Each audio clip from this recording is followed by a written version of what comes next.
കേരള ജോഗ്രഫിയുടെ പുതിയ ക്ലാസ്സിലേക്ക് നിങ്ങൾക്ക് സ്വാഗതം. നമ്മൾ ഇന്ന് പഠിക്കാൻ പോകുന്നത് കേരളത്തിലെ നാഷണൽ പാർക്കുകളെ പറ്റിയാണ്.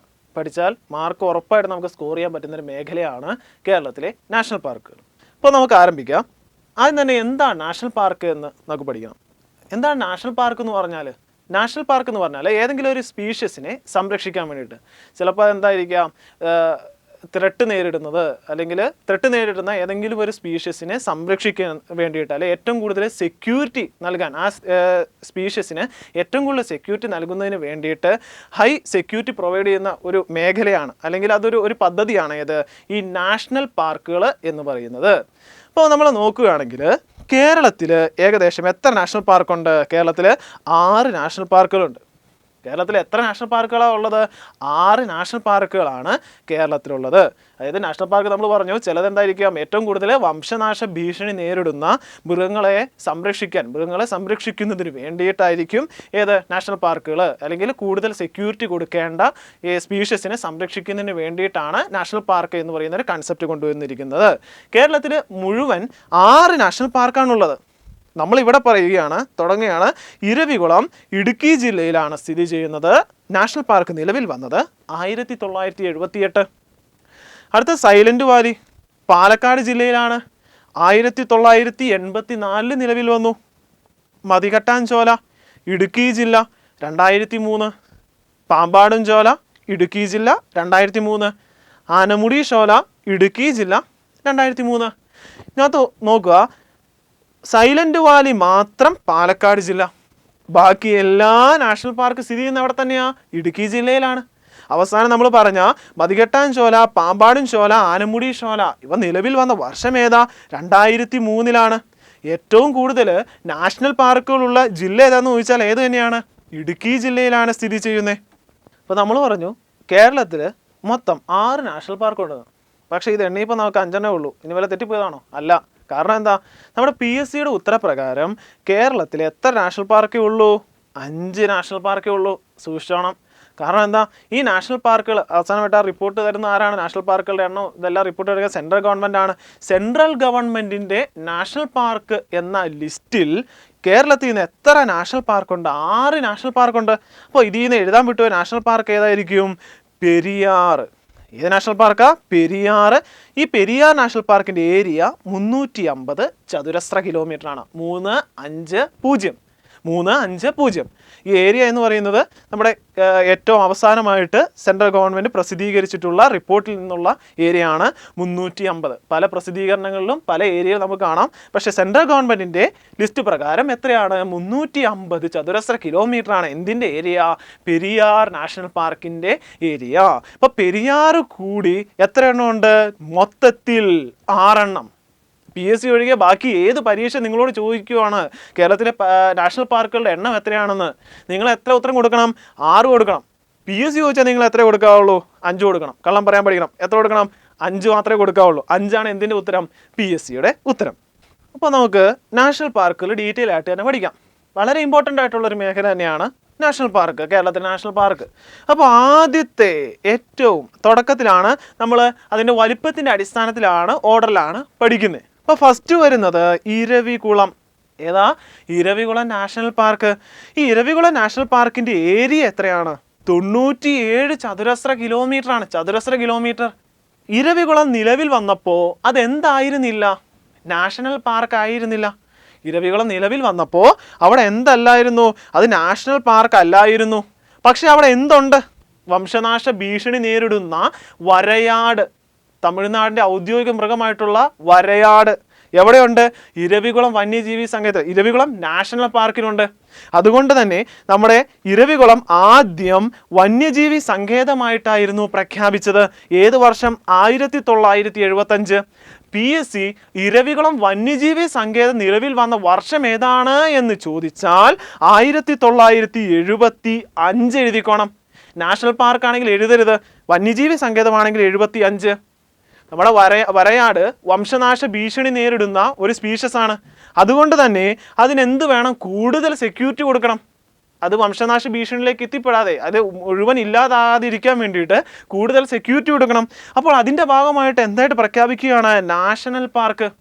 ഏത് വർഷം? 1978. അപ്പോൾ 1975 വന്യജീവി സങ്കേതവും 1978 എന്തും നാഷണൽ പാർക്ക് നിലവിൽ വന്നു.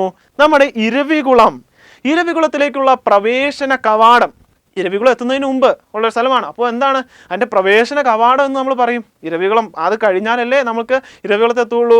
അപ്പോൾ ആ പ്രവേശന കവാടം ഏതാ? രാജമല. ഇരവികുളത്തിലേക്കുള്ള പ്രവേശന കവാടം ഏതാ? രാജമല. കേരളത്തിലെ ആദ്യത്തെ നാഷണൽ പാർക്കാണ് ഇരവികുളം. കേരളത്തിലെ ആദ്യത്തെ നാഷണൽ പാർക്ക് ഏതാണെന്ന് PSC ചോദിച്ചാൽ ഉത്തരം ഏതാണ്? ഇരവികുളമാണ്. കേരളത്തിലെ ഏറ്റവും വലിയ നാഷണൽ പാർക്ക് എത്ര ഏരിയ? 97 ചതുരശ്ര കിലോമീറ്റർ. കേരളത്തിലെ ഏറ്റവും വലിയ നാഷണൽ പാർക്ക്. ഓക്കെ, നമ്മുടെ സെൻട്രൽ ഗവൺമെൻറ് ലിസ്റ്റ് പ്രകാരം നോക്കുകയാണെങ്കിൽ നമ്മുടെ കേരളത്തിലുള്ളതിൽ ഏറ്റവും വലിയ നാഷണൽ പാർക്ക് ഏതാണ്? ഇരവികുളം. ഇതിൻ്റെ ഒരു കുറച്ച് പോയിന്റ് ഉണ്ട്, അത് നമുക്ക് സൈലന്റ് വാലിയിൽ നോട്ട് ചെയ്യേണ്ടതുണ്ട്. അടുത്തത്, ഇരവികുളം ദേശീയോദ്യാനത്തിൽ സംരക്ഷിക്കപ്പെടുന്ന മൃഗം. നമ്മൾ പറഞ്ഞു ഏത് മൃഗമാണ് വംശനാശ ഭീഷണി നേരിടുന്ന സാധനം ഏതാ? വരയാട്. തമിഴ്നാടിൻ്റെ ഒഫീഷ്യൽ ഔദ്യോഗിക മൃഗമാണ് ഏത്? വരയാട്. ഈ വരയാടിൻ്റെ ശാസ്ത്രീയ നാമം എന്താ? Nilgiritragus. Nilgiritragus hylocrius. ഇത് കാണാതെ പഠിക്കണം. ഏതാണ്? Nilgiritragus hylocrius. Eravikulam national park എവിടെയാണ് സ്ഥിതി ചെയ്യുന്നത്?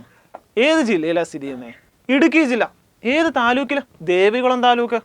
ഇടുക്കി ജില്ലയിൽ ദേവികുളം താലൂക്കിൽ ഏത് പഞ്ചായത്ത്?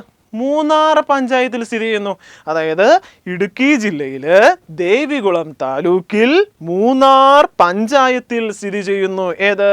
Eravikulam national park. വലുപ്പത്തിൻ്റെ അടിസ്ഥാനത്തിൽ ആദ്യത്തെ നമ്മൾ പറഞ്ഞു കഴിഞ്ഞു, ഇരവികുളം കംപ്ലീറ്റ് ആയി. ഇനി അടുത്തത് ഏതാ ഉള്ളത്? സൈലന്റ് വാലി നാഷണൽ പാർക്കാണുള്ളത്. സൈലന്റ് വാലിയുടെ ഏരിയ എത്രയാ? 89.52. സൈലന്റ് വാലിയുടെ ഏരിയ 89.52 ചതുരശ്ര കിലോമീറ്റർ ആണ്. ബഫർ സോൺ പരിധി 148 ചതുരശ്ര കിലോമീറ്റർ. അതായത് നമ്മുടെ സൈലന്റ് വാലി രൂപീകരിക്കുന്ന സമയത്ത് സൈലന്റ് വാലിയുടെ ഏരിയ എന്ന് പറയുന്നത് 89.52 ഉണ്ടായിരുന്നുള്ളൂ. നമ്മുടെ സൈലന്റ് വാലി എന്ന് പറയുന്ന നാഷണൽ പാർക്ക് ഏത് ബയോസ്ഫിയർ റിസർവിൻ്റെ ഭാഗമാണ്? നീലഗിരി ബയോസ്ഫിയർ റിസർവിൻ്റെ ഭാഗമാണ്. എന്താണ് ബയോസ്ഫിയർ റിസർവ്? ബയോസ്ഫിയർ റിസർവ് എന്ന് പറഞ്ഞാൽ UNOയുടെ ഒരു ഇനിഷ്യേറ്റീവാണ് ബയോസ്ഫിയർ റിസർവ്. അങ്ങനെ ഈ ബയോസ്ഫിയർ റിസർവിൻ്റെ ഭാഗമായിട്ട് UNO ഒരു കുറച്ച് ഏരിയകൾ പറയുന്നുണ്ട്. അതാണ് കോർ ഏരിയ. ഇത് കോർ ഏരിയ, ഇത് ബഫർ ഏരിയ, ലാസ്റ്റ് കാണുന്നത് ഇത് ട്രാൻസിഷൻ ഏരിയ. ഇങ്ങനെ ഒരു ഏരിയ ആര് പ്രിഫർ ചെയ്യുന്നുണ്ട്? UNO. അപ്പോൾ കോർ, ബഫർ, ട്രാൻസിഷൻ എന്നീ 3 ഏരിയകളുണ്ട് ബയോസ്ഫിയർ റിസർവിൽ. ഓക്കെ, അപ്പം സൈലന്റ് വാലി ഏത് ബയോസ്ഫിയർ റിസർവിലാണ് നമ്മൾ പറഞ്ഞേ? നീലഗിരിയിൽ. ഇനി 2007 നമ്മുടെ സൈലന്റ് വാലിനെ ഏത് ബഫർ സോൺ പരിധിയിൽ ഉൾപ്പെടുത്തിയല്ല, ബഫർ സോൺ പരിധി നിശ്ചയിച്ചു. സൈലന്റ് വാലിക്ക് ബഫർ സോൺ പരിധി നൽകി. അതായത് കോർ ഏരിയ എന്ന് പറയുന്നത് ഏറ്റവും മർമ്മപ്രധാനമായ ഭാഗമാണ്.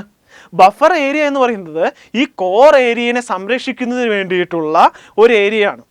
അതിൻ്റെ അകത്തേക്ക് ആൾക്കാർ കടന്നു ചെല്ലുക, അല്ലെങ്കിൽ അതിന് മോശമായിട്ട് ഒന്നും സംഭവിക്കാതിരിക്കാൻ വേണ്ടിയിട്ട് ഒരു സെക്യൂരിറ്റി പോലെ തന്നെ ഒരു ഏരിയയാണ് ഇത് ബഫർ ഏരിയ. ഇനി ബഫർ ഏരിയയ്ക്ക് ഉള്ളിൽ ഒന്നും കൂടെ നൽകും, അതാണ് ട്രാൻസിഷൻ ഏരിയ. ഇതൊക്കെ എന്തിനാ നൽകുന്നത്? കോർ ഏരിയനെ ഏറ്റവും കൂടുതൽ സെക്യൂർ ആയിട്ട് കൊണ്ടുവരാൻ.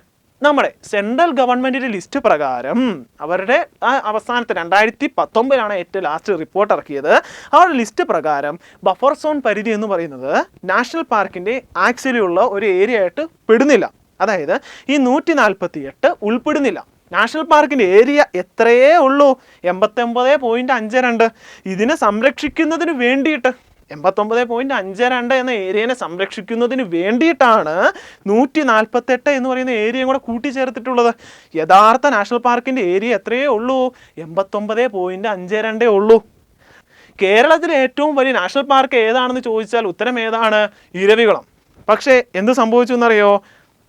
2014 സ്പെഷ്യൽ റിക്രൂട്ട്മെൻറ്റ് ഒരു LDC നടന്നായിരുന്നു. അതിന് കേരള PSC നൽകിയ ഉത്തരം സൈലന്റ് വാലിയാണ്. അവിടെ കുഴപ്പമുണ്ട്. 2014 നടന്ന ഒരു LDയുടെ പരീക്ഷയുടെ ഇത് പ്രകാരം ആൻസർ കീ അവർ കൊടുത്തിരുന്നത് കേരളത്തിലെ ഏറ്റവും വലിയ നാഷണൽ പാർക്ക് എന്ന് പറയുന്നത് അവർ ഉത്തരം കൊടുത്തത് സൈലന്റ് വാലിയാണ്. PSC ഉത്തരം നൽകിയത് സൈലന്റ് വാലിയാണ്. പക്ഷേ യഥാർത്ഥത്തിൽ ഏതല്ല, സൈലന്റ് വാലി അല്ല. സൈലന്റ് വാലി ശരിക്കും എത്രയേ ഉള്ളൂ? 89.52 ഉള്ളൂ. ഈ 148 എന്ന് പറയുന്നത് അതിനെ സംരക്ഷിക്കുന്ന ഉള്ള ഒരു ഏരിയയാണ്. കേരളത്തിലെ ഏറ്റവും വലിയ നാഷണൽ പാർക്ക് ഏത് തന്നെയാണ്? ഇരവികുളമാണ്. അടുത്തത് സ്ഥിതി ചെയ്യുന്നത് നീലഗിരി ബയോസ്ഫിയർ റിസർവ്. സൈലന്റ് വാലിയെ ദേശീയോദ്യാനമായിട്ട് പ്രഖ്യാപിച്ച വർഷം 1984. എപ്പോഴാ? 1984 ദേശീയോദ്യാനമായിട്ട് പ്രഖ്യാപിച്ചത്. ഇനി നമ്മുടെ ഈ സൈലന്റ് വാലി കേരളത്തിലെ ഏറ്റവും ഇമ്പോർട്ടൻ്റ് ആയിട്ടുള്ളൊരു വനമേഖലയാണ്. ഇതിനെ നാഷണൽ പാർക്കാക്കി മാറ്റണം എന്ന് പറഞ്ഞ് ഇതിനു വേണ്ടി പുറകെ നടന്ന ഏറ്റവും കൂടുതൽ സ്വാധീനിച്ച, ഏറ്റവും കൂടുതൽ പ്രവർത്തിച്ച വ്യക്തിയാണ് ആര്? ഇന്ദിരാഗാന്ധി. ആരാ? ഇന്ദിരാഗാന്ധി. അങ്ങനെ 1984 സൈലന്റ് വാലിനെ നാഷണൽ പാർക്കായിട്ട് പ്രഖ്യാപിച്ചു ഇന്ദിരാഗാന്ധി. 84 നാഷണൽ പാർക്കായിട്ട് പ്രഖ്യാപിച്ചു. പക്ഷെ എന്നാ കുഴപ്പം പറ്റിയത്? 1985 ഉദ്ഘാടനം ചെയ്തത്. 1985 7th September 1985 silent valley national park ഉദ്ഘാടനം ചെയ്യുന്നത്. ആരാ ഉദ്ഘാടനം ചെയ്തത്? രാജീവ് ഗാന്ധി. എന്ത് പറ്റി? ഇന്ദിരാഗാന്ധി ഇത്രയും കൂടുതൽ പ്രയത്നിച്ചു, പക്ഷേ ഇന്ദിരാഗാന്ധി എന്നെ ഉദ്ഘാടനം ചെയ്യാതെ? അല്ല, അതെന്നാ പരിപാടി നമ്മൾ ഓർക്കൂലേ? പക്ഷെ എന്നെ കാരണം എന്താ? ഇന്ദിരാഗാന്ധി കൊല്ലപ്പെട്ടു. 1955 ഇന്ദിരാഗാന്ധി കൊല്ലപ്പെട്ടു. പകരം ആരാ ഉദ്ഘാടനം ചെയ്തത്? രാജീവ് ഗാന്ധി. 1985 സെപ്റ്റംബർ 7 നമ്മൾ പറഞ്ഞു സൈലന്റ് വാലിക്ക് ബഫർ സോൺ ഏരിയ ഏർപ്പെടുത്തിയ വർഷം ഏതാണ്? മാറിപ്പോല്. 2007 ബഫർ സോൺ പരിധി നിശ്ചയിച്ചത്. ഏത് വർഷമാണ്? 2007. ഇനി സൈലന്റ് വാലി എന്ന പേര് നൽകിയത് റോബർട്ട് റൈറ്റ്. സൈലന്റ് വാലി എന്ന പേര് നൽകിയത് റോബർട്ട് റൈറ്റ്. അതുപോലെ തന്നെ സൈരന്ധ്രി വനം എന്നറിയപ്പെടുന്നത് ഏത് തന്നെയാണ്? Silent Valley. നമ്മൾ ഓർഡറിൻ്റെ അടിസ്ഥാനത്തിൽ പറഞ്ഞു ഏറ്റവും വലിയ നാഷണൽ പാർക്ക് ഏതാണ്? ഇരവികുളമാണ്. ഇപ്പോൾ രണ്ടാമത്തെ ഓർഡർ നമ്മുടെ ഏത്? Silent Valley. അപ്പോൾ കേരളത്തിലെ ഏറ്റവും വലിയ രണ്ടാമത്തെ നാഷണൽ പാർക്ക്. പക്ഷേ PSCയുടെ ഏറ്റവും അവസാനത്തെ ഉത്തരപ്രകാരം ഏറ്റവും വലിയ നാഷണൽ പാർക്കിന് ഉത്തരം കൊടുത്ത ഏതാ? സൈലന്റ് വാലിയാണ്. അപ്പോൾ കേരളത്തിലെ ഏറ്റവും വലിയ രണ്ടാമത്തെ നാഷണൽ പാർക്കാണ്. സെൻട്രൽ ഗവൺമെൻറ് റിപ്പോർട്ട് പ്രകാരം ഏറ്റവും രണ്ടാമത്തെയാണ് ഏത്? Silent Valley. അടുത്തത് ഇടുക്കി ജില്ലയ്ക്ക് പുറമേ സ്ഥിതി ചെയ്യുന്ന ഏക ദേശീയോദ്യാനം. നമ്മൾ ആദ്യം തന്നെ പറഞ്ഞു ഇടുക്കി ജില്ലയിലാണ് ബാക്കി എല്ലാ നാഷണൽ പാർക്ക് സ്ഥിതി ചെയ്യുന്നത്. പെരിയാർ ഉണ്ടെങ്കിലും പെരിയാർ ഇടുക്കി ജില്ലയിലാണ് സ്ഥിതി ചെയ്യുന്നത്. 6 ഉണ്ടെങ്കിലും അതിനകത്ത് 5 ഏത് തന്നെയാണ്? ഇടുക്കി ജില്ലയിലാണ്. ഒരെണ്ണം മാത്രം സൈലന്റ് വാലി ഏത് സ്ഥലത്താണ് സ്ഥിതി ചെയ്യുന്നത്? പാലക്കാട് ജില്ലയിലാണ് സ്ഥിതി ചെയ്യുന്നത്. ഏത് ജില്ലയിലാ? പാലക്കാട് ജില്ലയിൽ. ഏത് താലൂക്കിൽ? മണ്ണാർക്കാട്. അടുത്തത് കേരളത്തിലെ ഏറ്റവും വലിയ മഴക്കാട്. സൈലന്റ് വാലിയുടെ ഏറ്റവും വലിയ പ്രത്യേകതയാണ് കേരളത്തിലെ ഏറ്റവും വലിയ മഴക്കാടാണ് ഏത്? Silent Valley. അതുപോലെ തന്നെ കേരളത്തിൻ്റെ ശ്വാസകോശമാണ്. കേരളത്തിൻ്റെ ശ്വാസകോശം ഏതാണ്? Silent Valley. കേരളത്തിൻ്റെ ഏറ്റവും വലിയ മഴക്കാട് ഏതാണ്? നമ്മുടെ സൈലന്റ് വാലി. ലോക പൈതൃക പട്ടികയിലുള്ള കേരളത്തിലെ ഏക നാഷണൽ പാർക്ക് എവിടെ? ലോക പൈതൃക പട്ടികയിൽ. നിങ്ങൾ ലോക പൈതൃക പട്ടിക പശ്ചിമഘട്ടമൊക്കെ പഠിക്കുമ്പോൾ അതിനകത്ത് ഉൾപ്പെടുന്നതാണ്. ഇനി ഏറ്റവും കൂടുതൽ ജൈവ വൈവിധ്യമുള്ള നാഷണൽ പാർക്ക്. അപ്പോൾ ഏറ്റവും കൂടുതൽ ജൈവ വൈവിധ്യമുള്ള പുഴ ഏതാണെന്നാ പഠിച്ചേ? ചാലക്കുടി പുഴ. അപ്പോൾ ഏറ്റവും കൂടുതൽ ജൈവ വൈവിധ്യമുള്ള നാഷണൽ പാർക്ക് കേരളത്തിൻ്റെ ഏക കന്യാവനം. മനുഷ്യസ്പർശമേക്കാത്ത വനമാണ് ഏത്? സൈലന്റ് വാലിയുടെ ഉൾഭാഗങ്ങൾ എന്ന് പറയുന്നത്. അതുപോലെ തന്നെ കേരളത്തിലെ നിത്യഹരിത വനം. ചീവീടുകളില്ല. അതുകൊണ്ട് തന്നെ എന്താ? കുറച്ച് സമാധാനം കിട്ടും. എന്ത്? വേറെ ഒരു സൗണ്ടും ഇല്ല. ചീവീടുകളാണ് മെയിൻ പാർട്ടി സൗണ്ട് ഉണ്ടാക്കണേ. അപ്പോൾ ഇവിടെ ചീവീടുകളില്ല. അതുകൊണ്ട് തന്നെ സൈലന്റ് ആണ്. അതുകൊണ്ടാണ് ഏത് പേരിട്ടത്? സൈലന്റ് വാലി എന്ന പേരിട്ടത്. ബാക്കി എവിടെ പോയാലും ചീവീടുകളാണ്. അപ്പോൾ ചീവീടുകളില്ലാത്ത നാഷണൽ പാർക്കാണ്. സിംഹവാലൻ കുരങ്ങ്. അതായത് സൈലന്റ് വാലിയിൽ സംരക്ഷിക്കപ്പെടുന്ന സാധനം ഏത്? മൃഗം. Silent Valley സംരക്ഷിക്കപ്പെടുന്ന എന്തിനെയാ? സിംഹവാലൻ കുരങ്ങ്. ശാസ്ത്രീയ നാമം ഏതാ? മെക്കഗാസിലനസ്. ഇനി ഈ സിംഹവാലൻ കുരങ്ങ് സൈലന്റ് വാലിയിൽ കാണപ്പെടാൻ കാരണം എന്താ? എന്തോ അവർക്ക് ഇഷ്ടപ്പെട്ട എന്തോ ഒരു സാധനമുണ്ട്. നമുക്ക് എന്തെങ്കിലും ഒരു ഇഷ്ടപ്പെട്ട ഒരു സാധനം ഉണ്ടെങ്കിൽ നമ്മൾ അവിടെ കാണപ്പെടുള്ളൂ. അതുപോലെ തന്നെ ഇവർക്കും ഇഷ്ടപ്പെട്ട എന്തോ ഒരു സാധനം അവിടെ ഉണ്ട്. എന്താ സാധനം? വെടിപ്ലാവുകളുടെ സാന്നിധ്യം. വെടിപ്ലാവിൻ്റെ ശാസ്ത്രീയ നാമം എന്താ? എന്താ ശാസ്ത്രീയ നാമം? കുല്ലിനിയ എക്സാറിലാറ്റ. കുല്ലിനിയ എക്സാറിലാറ്റ. നമ്മൾ പറഞ്ഞു സൈലന്ത്രി വനം എന്നറിയപ്പെടുന്നു. ഏത്? Silent Valley. ഇനി നമ്മൾ നേരത്തെ പറഞ്ഞു കഴിഞ്ഞതാണ്, പഠിച്ചതാണ്, കുന്തിപ്പുഴ ദേശീയോദ്യാനത്തിലൂടെ ഒഴുകുന്നു. സൈലന്റ് വാലിയിലൂടെ ഒഴുകുന്ന നദിയാണ് കുന്തിപ്പുഴ. സൈലന്റ് വാലിയിലൂടെ ഒഴുകുന്ന നദി ഏതാണ്? കുന്തിപ്പുഴയാണ്. ഇവിടെയാണ് ഒരു പദ്ധതി. ഏതാ? പാത്രക്കടവ്. പാത്രക്കടവ് നടന്നില്ല, സമ്മതിച്ചില്ല, നാട്ടുകാർ ഓടിച്ചു. പാത്രക്കടവ് പദ്ധതി നിലവിൽ കൊണ്ടുവന്നില്ല. ഉത്ഭവിക്കുന്നത് തൂതപ്പുഴ.